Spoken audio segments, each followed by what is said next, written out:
વિદ્યાર્થી મિત્રો, આપણે છેલ્લા લેક્ચરમાં એક આવૃત્તિ વિતરણ તૈયાર કર્યું હતું, જેના વર્ગો કંઈક આવા પાડ્યા હતા.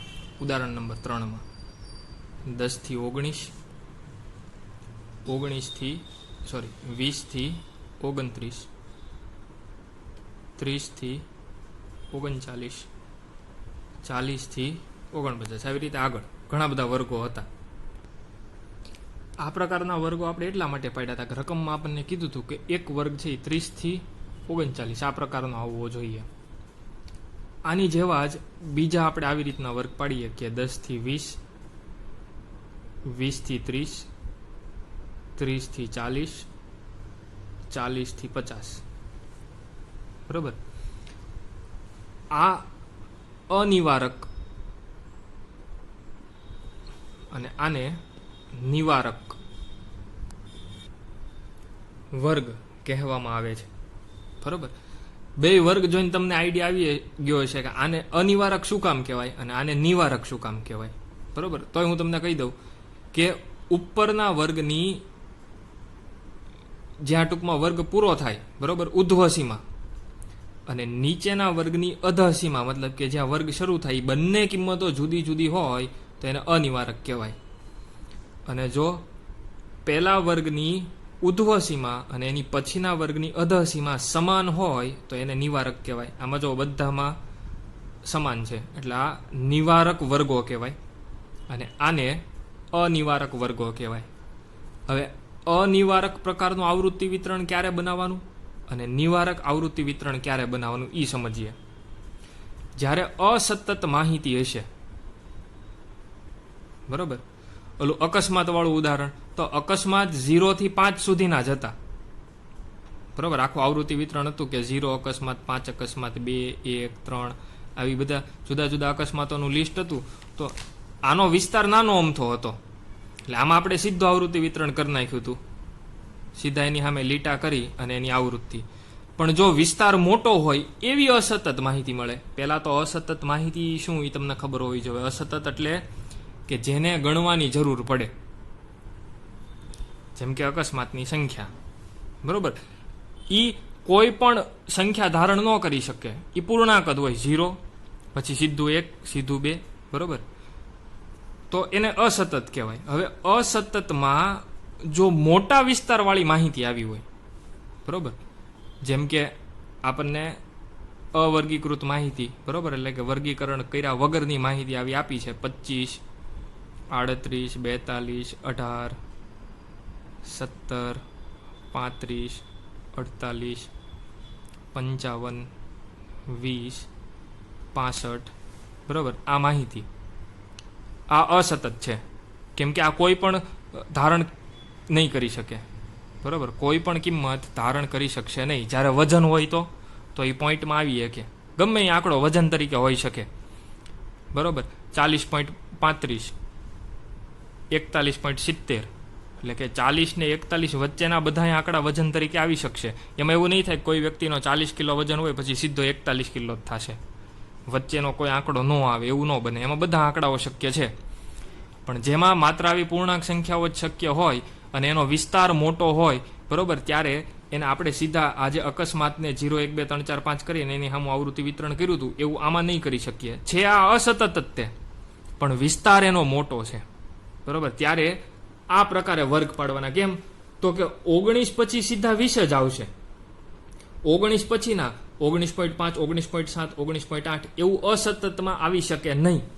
એટલે આ પ્રકારના વર્ગ પાડીએ તો હાલે, બરોબર. જ્યારે સતત માહિતી હોય, જેમ કે વજન, ઊંચાઈ, બરોબર, વજન, ઊંચાઈ આવી માહિતી ભેગી કરી હોય ને, એમાં તમે જો આવા વર્ગ પાડો ને, અને કોઈક વિદ્યાર્થીનું વજન આવ્યું 39.5, બરોબર, અને આવા વર્ગ પાડ્યા છે અને વજન આવ્યું 39.5, તો આ કયા વર્ગમાં આવે? 39.5 કયો તો એક કઈમાં એનો સમાવેશ નહીં થાય. 39.5 એટલે 39 કરતા તો મોટા કહેવાય, મતલબ કે આની કરતા આને વટી ગયા છે. આ 39 વર્ગ પૂરો થઈ જાય, બરોબર, અને આ વર્ગ 40 શરૂ થાય છે, બરોબર, તો આ 39.5 આમાં ક્યાંય નહીં આવે, ઘરબાર વગરના થઈ ગયા, બરોબર. એટલે જ્યારે સતત માહિતી હોય ને ત્યારે નિવારક આવૃત્તિ વિતરણ હોવું જોઈશે. અને અસતત મોટી માહિતી હોય ત્યારે અનિવારક હોવું જોઈશે. બરોબર. અને એમાં નિવારક કરો તોય હાલે ખરું. બરોબર. પણ અનિવારક માત્ર ને માત્ર અસતત માટે છે. કેમ કે 19 પછી 20, 19 પછીના 19.1, 19.2, 19.3, 19.4 થી લઈને 19.9 સુધીના આંકડા છે એ તમને ખબર છે કે હું જે માહિતી દર્શાવવા માંગુ છું એવા આંકડા આમાં આવવાના જ નથી. ત્યારે તમે આ પ્રકારનું આવૃત્તિ વિતરણ છે એમાં કરી શકો. જ્યારે વજન ને ઊંચાઈ એવું હોય એમાં આપણને ખબર છે ગમે એ આંકડો આવીએ કે 39.5 જો આવો વર્ગ પાડ્યા હોય ને તો તમે દર્શાવીએ કે 39.5 કયા વર્ગમાં આવશે, તો કે એનો સમાવેશ આમાં થઈ જાય. પણ વજન ઊંચાઈ માટે આવા આંકડા માટે તમે અનિવારક પાડ્યા હોય તો આ સંખ્યા છે આમાં કોઈ જગ્યાએ તમે ન દર્શાવીએ, કોઈ એક કઈ લિમિટમાં આવતી નથી. બરોબર. એટલે ખાસ યાદ રાખવાનું, અનિવારક અસતત માટે અને નિવારક સતત માટે છે. બરોબર. હવે ઘણી બધી વખત એવી જરૂરિયાત ઊભી થાય કે આ અનિવારક છે ને એને મારે નિવારકમાં કન્વર્ટ કરવું છે, અનિવારકને નિવારકમાં ફેરવવું છે. તો એની માટે આપેલા વર્ગની અધઃસીમા વત્તા એની ઉપરના વર્ગની ઉર્ધ્વ સીમા ભાગ્યા 2, આને કહેવાય અધઃસીમા બિંદુ. બરોબર. પેલા તો અધઃસીમા અને ઉર્ધ્વ સીમા એ સમજી લો. બરોબર. અગાઉના ધોરણમાં આપણે શીખી ગયા છીએ 9મા 10મામાં કે અધઃસીમા એટલે શું થાય, ઉર્ધ્વ સીમા એટલે શું થાય. જેમ કે આ કોઈ વર્ગ છે 10 થી 15, તો એમાં 2 સીમા આવે, લિમિટ. સીમા મતલબ કે લિમિટ, અધઃસીમા અને ઉર્ધ્વ સીમા. અધઃસીમા એટલે કે નીચેની લિમિટ, લોઅર લિમિટ, અને ઉર્ધ્વ એટલે કે ઉપરની લિમિટ. બરોબર. Higher limit. લોઅર એટલે કે ઓછું. આ વર્ગ છે 10 થી 15 એ આખી એક કેટેગરી છે કે આમાં 10 થી મોટા અને 15 થી નાના બધા આંકડાઓ આવશે. બરોબર. આ એક પ્રકારની એની લિમિટ બંધાઈ ગઈ કે 10 કરતા ઓછું તો કે આમાં નહીં આવે, 15 કરતા વધારે તો કે નહીં આવે. તો ક્યાંથી ક્યાં સુધી આવશે, તો કે 10 થી 15. તો 10 એની લોઅર લિમિટ થઈ, અધઃસીમા. અને હાયર લિમિટ ક્યાં સુધીના આંકડા આવે, તો કે 15, એની ઉર્ધ્વ સીમા કહેવાય. બરોબર. તો આમાં 10 એ અધઃસીમા કહેવાય, 19 એ ઉર્ધ્વ સીમા કહેવાય, 20 અધઃસીમા, 29 ઉર્ધ્વ સીમા. બરોબર. 30 અધઃસીમા, 39 ઉર્ધ્વ સીમા. તો આ બધી અધઃસીમા છે, આ બધી ઉર્ધ્વ સીમા છે. આ અધઃસીમાને અધઃસીમા બિંદુમાં ફેરવવાના. આ બધી જે અધઃસીમા આપી છે ને એને અધઃસીમા બિંદુમાં ફેરવવાના. અને બધી ઉર્ધ્વ સીમા છે ને એને ઉર્ધ્વ સીમા બિંદુમાં ફેરવવાના. ઉર્ધ્વ સીમા બિંદુ. એની માટેની ગણતરી શું થશે, તો કે ઉર્ધ્વ સીમા મતલબ કે ઉપરની લિમિટ વત્તા એની પછીના વર્ગની અધઃસીમા અને બેયનો સરવાળો ભાગ્યા 2. આ બંને સીમા બિંદુઓ ગોતવા માટેના સૂત્ર છે. બરોબર. આપણે જોઈએ 10 થી 19, 20 થી 29, 30 થી 39, 40 થી 49. બરોબર. આપણે ઉદાહરણ લઈએ, આ વર્ગને મારે ફેરવવો છે. બરોબર. આ વર્ગ જે છે બધા આ કેવા પ્રકારનું વિતરણ છે, તો કે અનિવારક. એને મારે નિવારકમાં ફેરવવું છે. આપેલું છે એને જ તે નિવારક કરવું છે. બરોબર. તો એની માટે અધઃસીમા બિંદુ ગણવું પડશે. અધઃસીમા બિંદુ દરેકે દરેક વર્ગનું ગણવું પડે. પણ અત્યારે મારે હું ખાલી આ એક જ તે ફેરવીને તમને શીખવાડું છું કે આને કઈ રીતના કન્વર્ટ થાય. પછી આ પહેલો વર્ગ તમારે કન્વર્ટ કરીને લખવાનો, બીજો વર્ગ કન્વર્ટ કરીને લખવાનો, ત્રીજા વર્ગને હું કન્વર્ટ કરીને અહીંયા લખી દઉં છું. તો 30નું અધઃસીમા બિંદુ મેળવવું છે. તો જેની ગણતરી કરતા હોઈએ, મતલબ કે આ જે વર્ગ છે એની ગણતરી થાય છે એની અધઃસીમા એટલે કે 30 વત્તા, બરોબર, અધઃસીમા વત્તા ઉપરના વર્ગની ઉર્ધ્વ સીમા એટલે જેની ગણતરી કરતા હોય એની ઉપરનો વર્ગ અને ઉપરના વર્ગની ઉર્ધ્વ સીમા એટલે કે 29. એટલે 30 વત્તા 29 ભાગ્યા 2 તો બેયનો સરવાળો 30 વત્તા 29 એટલે કે 59 ભાગ્યા 2 અને 59 ભાગ્યા 2 કરો એટલે 29.5 જવાબ આવશે. તો આ 30 છે 30 એનું અધઃસીમા બિંદુ 29.5 થયું એટલે આ 30 ની બદલે લખવાનું 29.5 થી હવે મારે આની ગણતરી કરવી છે 39 ની, બરોબર, એટલે કે ઉધ્વસીમા બિંદુ. તો જેની ગણતરી થતી હોય એ સંખ્યા વત્તા ઉધ્વસીમા હોય ને એટલે એનું સૂત્ર એવું છે કે ઉધ્વસીમા એટલે કે ઉપરની લિમિટ વત્તા એની પછીના વર્ગની અધઃસીમા એટલે કે આમ, બરોબર. સરવાળો હંમેશા આમ ત્રાસો જ થશે. અહીંયા કેમ 30 ને 29 નો થયો આ બંનેનો, એમ અહીંયા આ બંનેનો થશે, બરોબર. ઉધ્વસીમા વત્તા એની પછીના વર્ગની અધઃસીમા ભાગ્યા 2, આ બેનો સરવાળો કરીએ એટલે 79 ભાગ્યા 2 એટલે અહીંયા થશે 39.5, બરોબર. આની ઉપરથી આ જે જવાબ આવ્યા ને એની ઉપરથી હવે તમને આઈડિયા આવી જાય, બધામાં આવી ગણતરી કરવાની જરૂર નહીં પડે. હવે 30 ના 29.5 થયા તો 40 ના શું થાય 39.5, પછી 39 નું 39.5 થયું હોય તો 49 નું શું થાય 49.5, બરોબર. બધામાં આઈડિયા આવી જાય પછી બાકી બધાના તમને જવાબ લખતા આવડશે.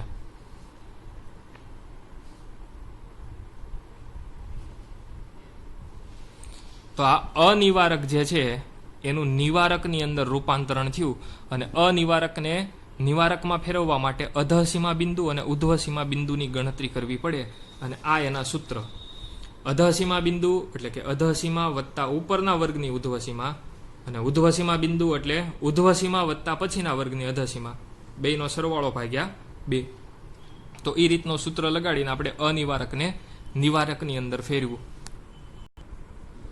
પછી એક અહીંયા નવું સૂત્ર આપણે શીખવાનું છે મધ્ય કિંમતનું. જેમ કે આ તમને વર્ગ આપ્યા હોય 0 થી 10, 10 થી 20, 20 થી 30, તો આપણે આ 10મા ધોરણમાં દાખલા ગણતા ને એમાં મધ્ય કિંમત ગોતેલી છે ઓલરેડી. મધ્ય કિંમત બરાબર સૂત્ર થાય ઉપલી સીમા વત્તા નીચલી સીમા ભાગ્યા 2, બરોબર. અહીંયા આપણે મધ્ય કિંમત ગોતીએ. મધ્ય કિંમત બરાબર અધઃસીમા વત્તા ઉધ્વસીમા છેદમાં 2, મતલબ કે ઉપલી લિમિટ નીચલી લિમિટ ભાગ્યા 2, ઉપરની લિમિટ નીચેની લિમિટ ભાગ્યા 2 એટલે કે 10 ભાગ્યા 2 બરાબર 5.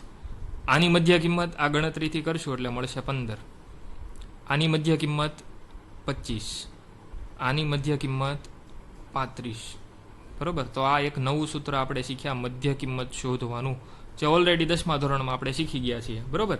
જે ઓલા મધ્યકના દાખલા ગોતતા એમાં XI વાળી લાઈન આપણે બનાવતા, આની ઉપરથી XI વાળી લાઈન બંનેનો સરવાળો ભાગ્યા 2 કરીને એને મધ્ય કિંમત કહેવાય. બીજો મધ્ય કિંમત ઉપરથી થોડુંક શીખીએ. જેમ કે આ 10 થી 20 નો વર્ગ છે, બરોબર. એને હું અહીંયા લખું, મતલબ કે આ વર્ગની અંદર 10 થી 20 સુધીના આંકડાઓ છે એનો સમાવેશ થશે. એની મધ્ય કિંમત કેટલી છે તો કે 15. મધ્ય કિંમત એટલે કે એક્ઝેક્ટ વચ્ચોવચ્ચ 15, બરોબર. હવે મધ્ય કિંમતથી આ બાજુનો ગેપ છે ને એ કેટલો છે જુઓ તો 10 થી 15 નો એટલે એ 5 નો ગેપ કહેવાય. 15 થી 20 નો એટલે ઈ તે કેટલાનો ગેપ થાય 5 નો, બરોબર. એટલે તમને એવું કીધું હોય કે કોઈ એક વર્ગ છે, બરોબર, એની મધ્ય કિંમત આ રકમ છે, આની ઉપરથી જવાબ કહેવાનો છે કે મધ્ય કિંમત 25 છે અને વર્ગ લંબાઈ 10 છે, તો તે વર્ગ શોધો, બરોબર. એટલે કે આ પ્રકારનું મધ્ય કિંમત કેટલી છે 25, એટલે કે વર્ગમાં એક્ઝેક્ટ વચ્ચોવચ્ચની કિંમત આપણને આપેલી છે 25. વર્ગ લંબાઈ 10, વર્ગ લંબાઈ એટલે કે આખા વર્ગની વાત છે, બરોબર. અહીંયા જો 2 કટકા કેટલાના છે 5 ના. હું તમને એમ કહું આ વર્ગની વર્ગ લંબાઈ કેટલી 10 થી 20 એટલે કેટલાનો ગેપ થયો 10 નો, એટલે આ વર્ગ લંબાઈ 10 કહેવાય. 20 થી 30 વર્ગ લંબાઈ 10, 30 થી 40 વર્ગ લંબાઈ 10. એમ અહીંયા મધ્ય કિંમત આપણને આપી છે 25 અને વર્ગ લંબાઈ 10 છે, મતલબ કે આખા વર્ગની વર્ગ લંબાઈ 10, તો અડધું કેટલું થાય 5 થાય, એટલે મતલબ કે 25 થી હું 5 સ્ટેપ આ બાજુ ખસીશ ને તો મને અધઃસીમા મળશે, અને 25 થી 5 સ્ટેપ ઓલી બાજુ ખસીશ ને તો મને ઉધ્વસીમા મળશે. અને જો અધઃસીમા ને ઉધ્વસીમા મળી જાય તો વર્ગ જ મળી ગયો કહેવાય. બરોબર, આ 30 થી 40, 20 થી 30 આ બધા વર્ગો કહેવાય. તો આ બે માહિતી ઉપરથી મારે વર્ગ બનાવવાનો હતો. મધ્ય કિંમત કેટલી છે? 25. તો આની ઉપરથી હું ગણતરી કરી શકું કે અધઃસીમા બરાબર, અધઃસીમા મતલબ કે નીચેની લિમિટ ગણવી હોય ને તો મધ્ય કિંમતથી કેટલું ઘટી જવાનું? તો કે વર્ગ લંબાઈ કરતા અડધું. બરોબર, અહીંથી આટલું આ વર્ગ લંબાઈ કરતા અડધું કહેવાય. આ આખી વર્ગ લંબાઈ થઈ. 30 થી 40 એ આખી વર્ગ લંબાઈ છે. 10 થી 20 એ આખી વર્ગ લંબાઈ 10 છે. બરોબર, એમ અડધેથી એટલું પાછું આવવાનું છે આ બાજુની કિંમત ગોતવા. એટલે અધઃસીમા જો આગળની લિમિટ ગોતવી હોય, નીચેની લિમિટ ગોતવી હોય તો મધ્ય કિંમતમાંથી બાદ કરવાના. આને શું કહેવાય? આટલો ગેપ આખું હોય એને વર્ગ લંબાઈ કહેવાય. તો આને વર્ગ લંબાઈનું અડધું, વર્ગ લંબાઈનું અડધું. એટલે કે મધ્ય કિંમત 25 છે, વર્ગ લંબાઈ આપણને ટોટલ આપી છે 10, 10 નું અડધું. 10 નું અડધું કરો એટલે કેટલા થાય? 5. 25 માંથી 5 જાય તો 20. તો અધઃસીમા આ નીચેની લિમિટ વર્ગની કેટલી હોવી જોઈએ? 20. અને ઉપરની લિમિટ કેટલી હશે? આ જ પ્રકારે ગણતરી કરવાની. જેમ અધઃસીમાનું આ સૂત્ર લગાડ્યું એમ ઉધ્વસીમાનું સૂત્ર થાય. ઉધ્વસીમા બરાબર મધ્ય કિંમત, એમાંય મધ્ય કિંમતથી જ હાલવાનું છે. મધ્ય કિંમતમાં કેટલું વધી જવાનું? તો કે આ કેટલું કહેવાય? તો કે આખું વર્ગ લંબાઈ છે, આને કહેવાય વર્ગ લંબાઈનું અડધું. મધ્ય કિંમતથી વર્ગ લંબાઈના અડધા જેટલું વધી જવાનું. મધ્ય કિંમત વત્તા વર્ગ લંબાઈનું અડધું. મધ્ય કિંમત 25 છે, વર્ગ લંબાઈ 10 નું અડધું એટલે કે 25 વત્તા 5 એટલે 30.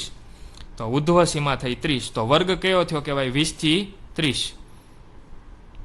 બરોબર, આ વર્ગ મળી ગયો. બરોબર, જેમાં મધ્ય કિંમત 25 હોય તો કે જો 20 થી 30 ની મધ્ય કિંમત 25 હોય, અને વર્ગ લંબાઈ એટલે કે આ ગેપ કેટલાનો હોય? 10 નો હોય. તો જેની મધ્ય કિંમત 25 હોય, વર્ગ લંબાઈ 10 હોય, એવો વર્ગ આપણને અહીંયા મળી ગયો. કયો છે? 20 થી 30. બરોબર, તો એની માટેના સૂત્ર થયા. આ બધા અગત્યના એક એક સૂત્ર જો હું કહેતો જાઉં છું, એ લિસ્ટ બનાવતા જજો અને લખતા જજો, અને એનો ઉપયોગ કઈ જગ્યાએ કેવી રીતે કરવો એ પણ જોતા જજો. તો આ બધો ઉપયોગ છે એ જુદા જુદા કોષ્ટક બનાવવામાં થાય છે. આવું આવૃત્તિ વિતરણ બની ગયું હોય પછી પૂછે કે મધ્ય કિંમતવાળી લાઈન બનાવો, તો આની ઉપરથી તમને મધ્ય કિંમત આવડવી જોઈએ. જેમ કે આ છે તો એની આ બધી મધ્ય કિંમતો થઈ. બરોબર, ઓલી આવૃત્તિ જે રકમમાં આપી હોય એની એમને લખી નાખવાની. પછી વર્ગ લંબાઈ પણ પૂછી શકે. આની વર્ગ લંબાઈ તમને આવડવી જોઈએ. 10 થી 20 તો એની વર્ગ લંબાઈ કેટલી કહેવાય? 10. 20 થી 30 વર્ગ લંબાઈ 10. બરોબર, પછી જો આ પ્રકારનું આવૃત્તિ વિતરણ હોય અનિવારક, તો આમાં વર્ગ લંબાઈ આમ ગણવાની. બરોબર, આમાં પણ વર્ગ લંબાઈ 10-10 કહેવાશે. વર્ગ લંબાઈ બધામાં કેટલી છે? 10-10. બરોબર, એમાં વર્ગ લંબાઈ વાળી લાઈન પણ બનાવવાનું આવી શકે. વર્ગ લંબાઈ તો કે આની વર્ગ લંબાઈ 10. બરોબર, જેની જેટલી વર્ગ લંબાઈ હોય એ લખવાનું. આમાં મધ્ય કિંમત પણ પૂછી શકાય કે ભાઈ આ જે આવૃત્તિ વિતરણ છે એનું મધ્ય કિંમત બનાવો. તો આની મધ્ય કિંમત બનાવવી હોય તો 10 વત્તા 19 ભાગ્યા 2, અધઃસીમા વત્તા ઉધ્વસીમા બેનો સરવાળો ભાગ્યા 2 એટલે કે 29 ભાગ્યા 2. બરોબર, એવી રીતનામાં 20 વત્તા 29 ભાગ્યા 2. બરોબર, બધામાં બબ્બેનો સરવાળો કરીને ભાગ્યા 2 કરતું જવાનું એટલે મધ્ય કિંમત છે એ બધાની મળી જશે. આ પ્રકારના દાખલાઓ છે. ફરીથી એક વખત વિડીયો જોઈ, જે જરૂરી માહિતી છે એ નોટ ડાઉન કરી, જરૂરી સૂત્ર છે એ લખી. બરોબર, કયું આવૃત્તિ વિતરણ છે એ કેમાં વપરાય, બરોબર, એ બધા લિસ્ટ બનાવી એક એક મુદ્દા લખી ફરીથી વિડીયો જોઈને પછી હોમવર્ક કરજો.